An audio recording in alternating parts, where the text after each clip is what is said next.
ہاں سحری میں اگر غسل فرض ہو جائے تو جلدی غسل کرنا ضروری نہیں ہے، خوب سمجھ لیں. کسی کو نائٹ فال ہو گیا یا غسل فرض ہو گیا رات کو، تو آرام سے فجر کی نماز سے پہلے غسل کر لیں. غسل نماز کے لیے ضروری ہے، روزے کے لیے ضروری نہیں ہے. کھا بھی سکتے. ہاں ابھی بتاتا ہوں. کلی تھوک نکلنے سے روزہ نہیں ٹوٹتا میرے بھائی. بلغم نکل لو، اپنا ہو بشرطے کے. تھوک نکل لو، بلغم نکل لو، الٹی نکل لو، اس سے بھی روزہ نہیں ٹوٹتا. لیکن الٹی اگر منہ بھر کے ہوئی ہے فل اسپیڈ سے، پھر اگر نکلیں گے تو روزہ ٹوٹ جائے گا. تھوڑی بہت جو کھٹی کھٹی آج کل سب کو لوگ کہتے ہیں ڈکاریں آ رہی ہیں. رمضان میں نا کھانے پینے پہ تھوڑا کنٹرول کریں. ابھی آپ کہہ رہے ہیں ملائی پراٹھے کی بات کر رہا تھا، ابھی کنٹرولنگ کی بات کر رہے ہیں. تو ملائی پراٹھا بھی کھائیں لیکن ایک کھا لیں نا پراٹھا. بہت زیادہ دو کھا لیں. اور پھر دیکھو پیٹ جو خراب ہوتا ہے نا، یہ گڑبڑ ہوتی ہے زیادہ کھانے سے نہیں ہوتی، بار بار کھانے سے ہوتا ہے. یہ خوب سمجھ لو. زیادہ کھانا بھی نقصان دہ ہے، اتنا نہیں ہوتا. ہمارے ہاں یہ ہے کہ لوگ ایک دفعہ کھا کے جب تک دوبارہ صحیح طرح سے بھوک نہیں لگتی دوبارہ کھا لیتے ہیں. یہ بہت خطرناک چیز ہے. اس کی مثال، آپ کو افطاری میں طبیعت سے بھوک لگ رہی ہے، آپ نے پھوڑ دیا، پکوڑے بھی پھوڑ دیے اور سموسے بھی پھوڑ دیے، کھجوروں کا ڈبہ پھوڑ دیا. آپ تجربہ کر کے دیکھو پیٹ خراب نہیں ہوگا آپ کا. لوگ کھا رہے ہوتے ہیں ادھر سے لیمن کا شربت، ادھر سے یہ، ادھر سے کھا لیا، کنٹینیو جتنا کھانا تھا کھا لیا. اب آپ نماز پڑھنے کے لیے آئے، اب 10-15 منٹ کا درمیان میں آ گیا وقفہ. اب اگر ایک کھجور بھی کھاؤ گے نا وہ پیٹ خراب کر سکتی ہے. اب نہیں کھانا آپ نے جب تک دوبارہ شدید بھوک نہیں لگ جاتی. یہ اتنا بہترین نسخہ ہے نا صحت کا، اس کو زندگی کا. میں یہ نہیں کہہ رہا کہ افطاری میں پھوڑ دو، آپ تباہ و برباد کر دو. میں بتا رہا ہوں کہ پھر بھی نسبتاً بہتر ہے. اس سے اتنا نقصان، زیادہ کھانے سے بہت زیادہ نقصان نہیں ہوتا. بے وقت کھانے سے، بغیر بھوک کے کھانے سے زیادہ نقصان ہوتا ہے. سمجھ رہے ہیں؟ ہمارے ہاں لوگ رمضان میں ان کا وزن بھی بڑھ رہا ہے کم ہونے کے بجائے، بیمار بھی ہو رہے ہیں. وجہ کیا ہے؟ افطاری میں کھانے پینے کے بعد نماز پڑھ کے آئیں گے، اب بھوک کم ہو چکی ہوتی ہے، معدے نے اپنے ورک شروع کر دیے، اب آ کے دوبارہ کھا رہے ہیں. پھر وہ دیکھ رہے ہیں وہ میز کے نیچے سے پلیٹ کھینچی، 2 پکوڑے رہ گئے تھے، چلو یار فریج میں جا کے دیکھا یار وہ دہی بڑے تو رہ ہی گئے تھے، چارنے والے وہاں سے لے لیے، اور پھر وہاں سے کھجور کے ڈبے میں ہاتھ مارا. اب یہ جو جگالی کر رہے ہو نا بکریوں کی طرح، بکری کا کام ہے سارا دن کھاتی رہے گی، مینگنیاں بنا کے نکالتی رہے گی. انسان میں مینگنیاں نہیں ہوتی بھائی. ٹھیک ہے نا؟ انسان کا ایک پراپر ٹائم ہوتا ہے، اسی حساب سے چلتا ہے انسان. تو اب آپ سارا دن جگالی، اب کیا کرنا ہے آپ نے؟ افطاری میں پھوڑ پھاڑ دیا تو اس کے بعد اب نہیں کھاؤ. اب اگر شدید بھوک لگتی ہے تراویح کے بعد آپ کھا لیں. لیکن میں نے تجربہ یہ کیا کہ تراویح کے بعد بھی اگر صحیح طرح پیٹ بھر کے کھا لو تو پھر سحری میں نہیں کھایا جاتا. تو بہتر یہ ہے کہ تراویح کے بعد بھی نہ کھائیں. سخت بھوک لگ رہی ہے تو تھوڑا سا کھا لیں. سمجھ رہے ہیں؟ کتنا کھا لیں؟ تھوڑا سا، تاکہ سحری میں پھر تمیز سے کھائیں آپ. تو تھوڑا سا کھا لیں آپ. اور اس وقت بڑا مزہ بھی آ رہا ہوتا ہے. تراویح کے بعد چند کھجوریں کھا لیں، کچھ شہد کھا لیا، مدت ذلہ لا لیا، دامت برکاتہ ملا لیا، جو فریج میں تھا کھا لیا. پھر جب آپ نے تھوڑا 2-4 نوالے لے لیے، جن کو چائے کی عادت ہے انہوں نے چائے پی لی، پھر آپ کو سحری میں ملائی پراٹھے کھاتے ہوئے مزہ آئے گا، اور وہ ہضم بھی ہوگا، وہ نقصان بھی نہیں دے گا. تو لوگ میرا پراٹھے اور ملائی والا بیان سن رہے ہوتے ہیں، یہ پوری ترتیب نہیں سن رہے ہوتے. یہ ایسے ہی ہے جیسے 4 شادیوں کا بیان تو سن لیا، حقوق اور عدل کا بیان آپ نے نہیں سنا. تو کھائیں، پراٹھے بھی پھوڑیں، ملائی بھی پھوڑیں آپ، لیکن شدید بھوک کے وقت پھوڑیں آپ. اچھا سحری میں ایک چھوٹا سا کام اور کر لیں، بالکل اینڈ پہ سحری نہ کریں، کیونکہ پانی کے لیے پھر پیٹ میں جگہ بچتی نہیں ہے، اور پانی نہیں پیو تو سارا دن گزارنا مشکل ہو جاتا ہے. تو آپ 1 گھنٹہ پہلے سحری کر لیں تاکہ 1 گھنٹے بعد پھر طبیعت سے پانی پی لیں. یہ بھی نہیں ہوتا تو جیسے چل رہا ہے ویسے چل رہے ہو، زیادہ ٹینشن لینے کی ضرورت نہیں ہے. روزے میں خود ہی ایڈجسٹ ہو جاتا ہے. کچھ عبادت بھی تو ہے نا، اللہ بھی کچھ مدد کرتا ہے اس میں. رمضان میں شیطان ایک دھوکہ یہ دیتا ہے کہ آپ نے اگر روزے رکھے ہیں تو کون سا تیر مار لیا، ساری دنیا روزے رکھ رہی ہے. یہ شیطان کا بہت بڑا حملہ ہے. میرا معاملہ یہ ہے، الحمدللہ ہم سب روزے رکھتے آ رہے ہیں بچپن سے ہی. جب سے بلوغت کی دہلیز پہ قدم رکھا ہمارے گھر میں روزے کا معمول تھا. روزہ چھوڑنے کا تصور ہی نہیں تھا. اب بھی نہیں ہے، پہلے بھی نہیں تھا. وہ رکھتے آ رہے ہیں بچپن سے، بلکہ جب بالغ نہیں تھے اس وقت بھی رکھتے تھے. ہمارے بچے اب بھی رکھ لیتے ہیں. منع کرنا پڑتا ہے کہ بھائی نہیں رکھو. بچوں کو تو شوق ہوتا ہے کہ رکھنا ہے. تو الحمدللہ معمول ہے. لیکن اس کے باوجود میں یہ سوچتا ہوں کہ اے اللہ، میرے جیسے نالائق کو تو نے یہ توفیق دے دی کہ میں رمضان کے روزے رکھ رہا ہوں. یہ تیرا مجھ پہ بہت بڑا احسان ہے. انسان یہ سمجھے اپنے بارے میں کہ صرف میں ہی گویا رکھ رہا ہوں، مجھے باقیوں سے غرض نہیں ہے وہ کیا کر رہے ہیں. میرے اوپر تو بڑا احسان ہے اللہ کا. ہم تو نالائق ہیں بھائی. عام دنوں میں ایک روزہ رکھنے سے پہلے 10 دفعہ سوچتا ہے انسان کل رکھوں کہ نہیں رکھوں. رکھتا ہے تو ایسا سمجھتا ہے جیسے آج ہم نے بہت بڑا تیر مار لیا کوئی.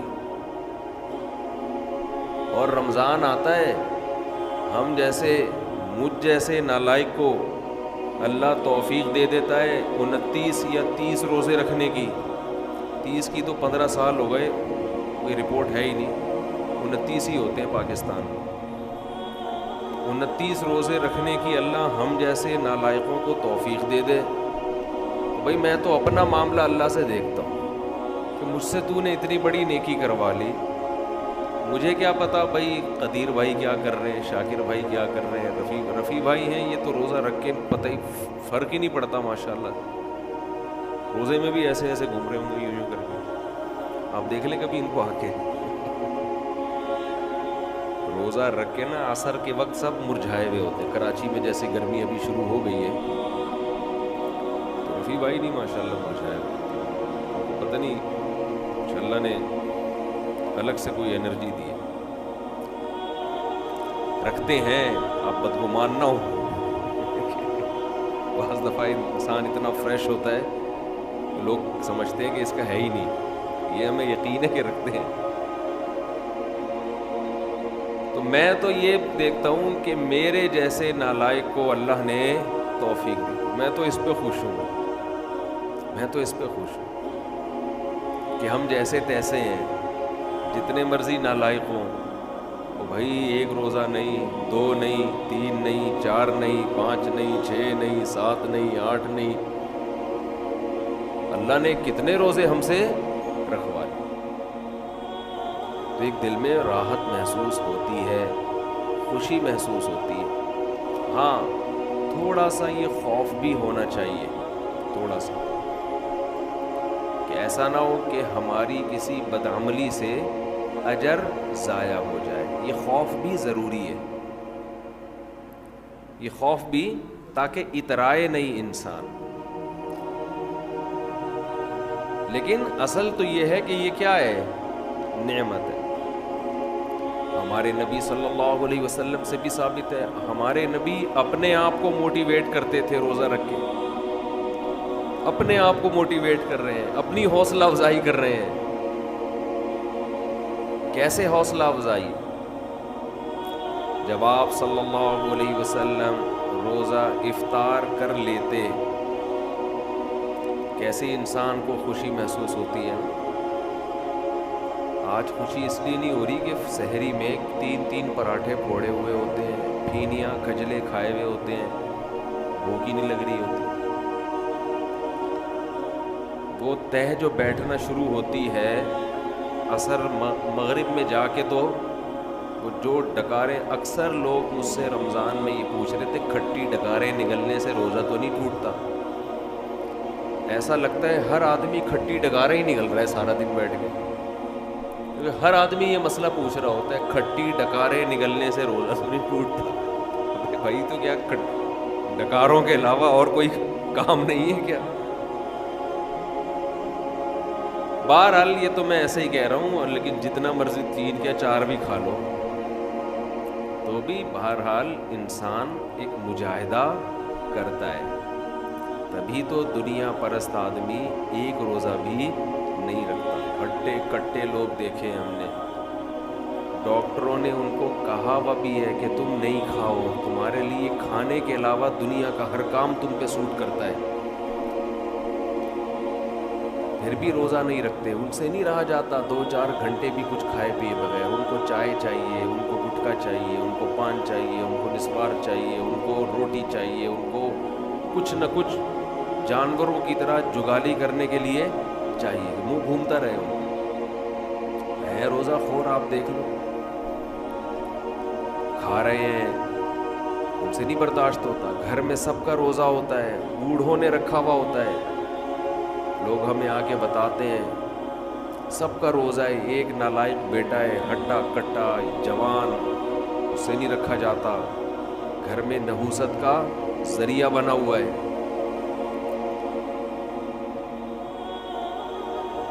تو ایسے صورت میں اللہ اگر آپ کو توفیق دے دیتا ہے، ٹھیک ہے، تھوڑا خوف بھی ہونا چاہیے کہ پتہ نہیں قبول ہو رہا ہے کہ نہیں ہو رہا، لیکن امید کو، شکر کو خوف پر غالب رکھنا چاہیے. تو میں یہ کر رہا تھا، ہمارے نبی بھی اپنے آپ کو موٹیویٹ کیا کرتے تھے. کیسے؟ حالانکہ ہمارے نبی میں خواہشات پہ کنٹرول کرنے کی بہت طاقت تھی. آپ تو 24 گھنٹے کا روزہ رکھتے بسا اوقات. تو آپ صلی اللہ علیہ وسلم جب روزہ افطار کرتے تو کیا فرماتے؟ ذہب الظما، پیاس چلی گئی. ذہب الظما، پیاس چلی. تھوڑی دیر کی ٹینشن تھی، ہمارے اللہ نے وہ پریشانی ختم کر دی. وَبَتَلَّتِ الْعُرُوقُ، رگیں تر ہو گئی. جو خشکی جسم میں تھی، چہرے پہ انسان کے خشکی پیدا ہو جاتی ہے نا، آپ صلی اللہ علیہ وسلم فرماتے ابتلت العروق، رگیں تر ہو گئی. یہ دنیاوی ٹینشن جو تھوڑی دیر کی تھی یہ بھی اللہ نے ختم کر دی. وَثَبَتَ الْأَجْرُ إِن شَاءَ اللَّهُ، اور اللہ نے چاہا تو اجر ہمارے نامہ اعمال میں لکھ دیا گیا. یہ ہمارے لیے کتنی خوشی کی بات ہے کہ ہمارے رب نے ایک نیکی ہم سے کروا کے جو پریشانی تھی وہ بھی ختم کر دی، اور نیکی کا ثواب ہمیشہ کے لیے ہمارے اعمال میں درج کر دیا. جی روزے میں احتلام ہو جائے، روزہ نہیں ٹوٹتا اس سے.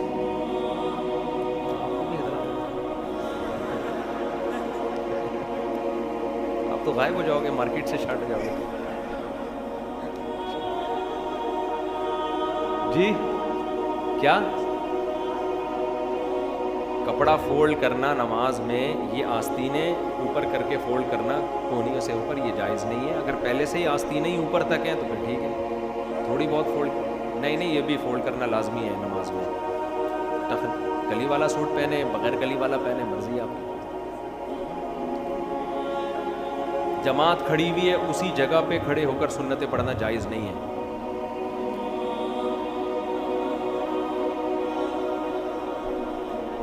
سحری کا وقت اب جب شروع ہوا ہے، 2 منٹ باقی ہیں اور آپ نے سحری، لوگ جائیدادیں کھا جاتے ہیں. حقیقت ہے، ہمارے ساتھ تو بہت دفعہ ایسا ہوا ہے. 2 منٹ باقی، ہم نے طبیعت سے پھوڑ پھاڑ دیا، کھا لو. تو پانی پی لو یار، روزہ نہیں چھوڑ سکتے، یہ ذہن میں رکھنا. ہاں اگر سحری میں آنکھ نہیں کھلی، رمضان کا روزہ چھوڑنے کی اجازت نہیں ہے، وہ پھر بھی رکھنا پڑے گا. جی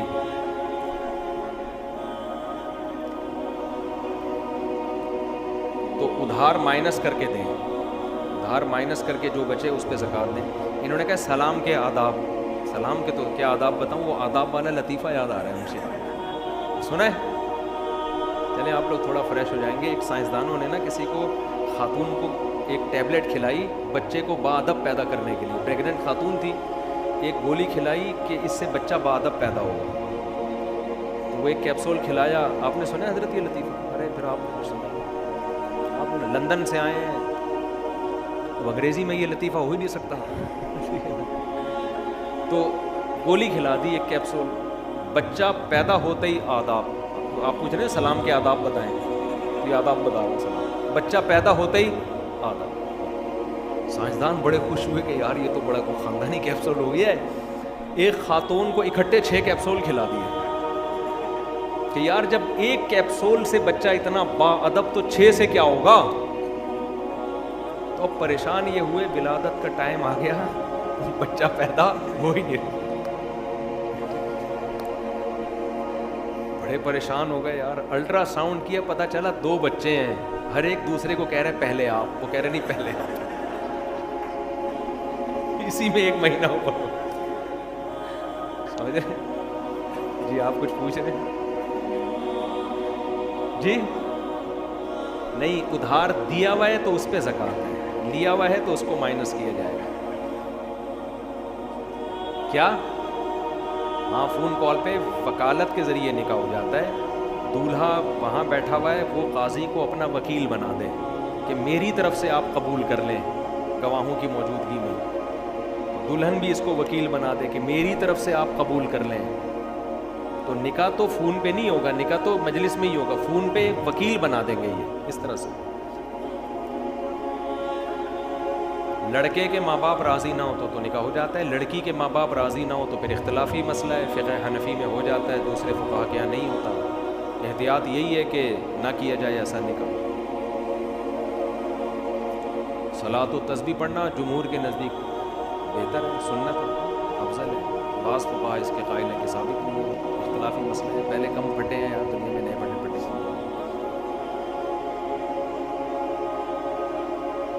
مسجد کے متولی یا خادم کی مدد زکوٰۃ سے کرنا، دیکھو زکوٰۃ کا تعلق مسجد کا متولی یا خادم سے نہیں ہے، غریب سے ہے۔ غریب ہے تو دے سکتے ہو، چاہے متولی نہیں بھی ہو، غریب نہیں ہے تو نہیں دے سکتے، غریب آدمی کو دیں گے زکوٰۃ۔ جی ہاں،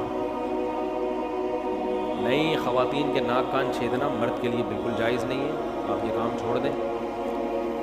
جوان عورت ہے، اس کے ناک پکڑ کے مرد جو ہے نا وہ ناک چھید رہے ہیں، تو بالکل اللہ کی حدود کی خلاف ورزی ہے۔ آپ ایک ڈرل مشین رکھیں، ہاتھ لگائے بغیر ان سے بولیں اس طرح سے کرو، ہاتھ نہ لگائیں عورت کو۔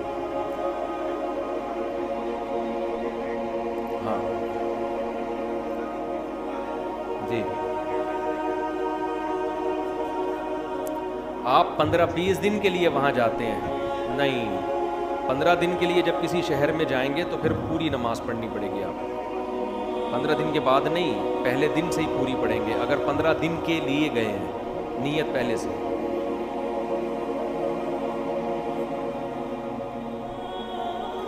والدین اگر حرام کماتے ہیں تو زیادہ تر اگر حرام ہی ہے تو پھر جو بالغ لڑکا ہے اس کے لیے اس میں سے کھانا جائز نہیں ہے۔ لڑکیوں کے لیے جائز ہے کیونکہ وہ تو مجبور ہے، نابالغ کے لیے بھی جائز ہے، وہ بھی مجبور ہے، بیوی کے لیے بھی جائز ہے، وہ بھی مجبور ہے، بالغ بیٹے کے لیے جائز نہیں ہے، اس پر لازم ہے کہ وہ حلال کمائے۔ جی کہہ رہے ہیں جی اگر جیب میں بٹوے میں تصویر موجود ہو تو پھر نماز ہو جائے، کیونکہ چھپی ہوئی تصویر ہے نا، اس لیے نماز۔ تصویر اگر بہت چھوٹی ہے، نظر ہی نہیں آ رہے نقوش، تو بھی حرام نہیں ہے، اور چھپی ہوئی ہے تو بھی حرام نہیں ہے۔ ایسی تصویر جو واضح ہو، چہرے کے نقوش، وہ تصویر پھر اس میں نماز نہیں ہوتی۔ جی نہیں نہیں نہیں نہیں نہیں، یہ غامدی صاحب نے ایک شوشہ چھوڑا ہوا ہے کہ زکوٰۃ جو ہے نا ٹیکس کی طرح ہے، جب ہم ٹیکس گورنمنٹ کو دے دیتے ہیں تو ہو جاتا ہے، اس طرح ایسا نہیں ہے۔ زکوٰۃ ایک عبادت ہے، ٹیکس عبادت نہیں ہے، زکوٰۃ عبادت ہے، تبھی زکوٰۃ میں نیت ضروری ہے۔ اگر آپ نے بغیر نیت کے زکوٰۃ دے دی تو وہ زکوٰۃ نہیں ہوگی آپ کے. نیت ضروری ہے اس میں نہیں. اور گورنمنٹ کو جب آپ دیں گے تو آج کل تو گورنمنٹ اس کو صحیح جگہ پہ خرچ, گورنمنٹ ٹیکس صحیح نہیں خرچ کر رہی, زکوٰۃ کہاں سے صحیح خرچ کرے گی؟ مجھے خود ایک بڑے عالم نے 15-20 سال پرانی بات ہے, انہوں نے بتایا ان کے ہمارے وزیر خزانہ سے تعلقات تھے, میں نام نہیں لوں گا اس وزیر خزانہ کا. انہوں نے کہا کہ وزیر خزانہ نے مجھے خود بتایا ہے کہ میں نے کروڑوں روپے زکوٰۃ کے کھائے ہیں خود. تو کیسے گورنمنٹ پر آپ زکوٰۃوں پہ اعتماد کر سکتے ہو؟ زکوٰۃ خود سے جا کے دیا. ہاں, اسلامی ریاست کو یہ حق ہے کہ وہ لوگوں سے زکوٰۃ لے کے غریبوں میں ڈیوائڈ کر دے, لیکن آج کل ایسا نہیں ہے, کرپشن بہت ہے. جی بینک میں زکوٰۃ کٹتی ہے, کیا کروں گا؟ زکوٰۃ تو فتویٰ یہی ہے کہ ادا ہو جائے گی, لیکن یہ احتیاط کے خلاف ہے, بینک میں زکوٰۃ نہ کٹنے دیں. غربت کا کیا کرائیٹیریا ہے جس کو زکوٰۃ دی جا سکتی ہے؟ دیکھو, جس آدمی کے پاس سونا ہے, چاندی ہے, کیش اماؤنٹ تقریباً 70,000 کا پڑا ہوا ہے, 52.5 تولہ چاندی کی قیمت کیا چل رہی ہے مجھے معلوم اس وقت نہیں ہے, 80,000 88, ہاں تو 52.5 تولہ چاندی 88, تو 88,000 کا کیش اماؤنٹ ہے, اس کو نہیں دے سکتے. کوئی پراپرٹی ایسی ہے جو استعمال میں ہی نہیں آ رہی, اس کو نہیں دے سکتے. ہاں, ذاتی مکان استعمال کا, ذاتی چیزیں استعمال کی, اس سے کوئی فرق نہیں پڑتا. تو جس کے پاس اتنی پراپرٹی ہو یا اتنا پیسہ ہو نا 88,000 کے بقدر, تو پھر اس کو زکوٰۃ دینا جائز نہیں. اب آپ تحقیق کیسے کریں گے؟ تو سرسری سی تحقیق کر لیں. کوئی زکوٰۃ دینا چاہتے ہیں اس سے باتوں بات میں پوچھ لیں, تمہارے پاس سونا وونا تو نہیں رکھا ہوا, کوئی پراپرٹی تو نہیں ہے, پتہ چل جاتا ہے. 100% یقین تو ہو نہیں سکتا, تو ایک اندازہ ہو جائے تو اس کو زکوٰۃ دے دیں, بس اللہ قبول کر لے گا انشاءاللہ.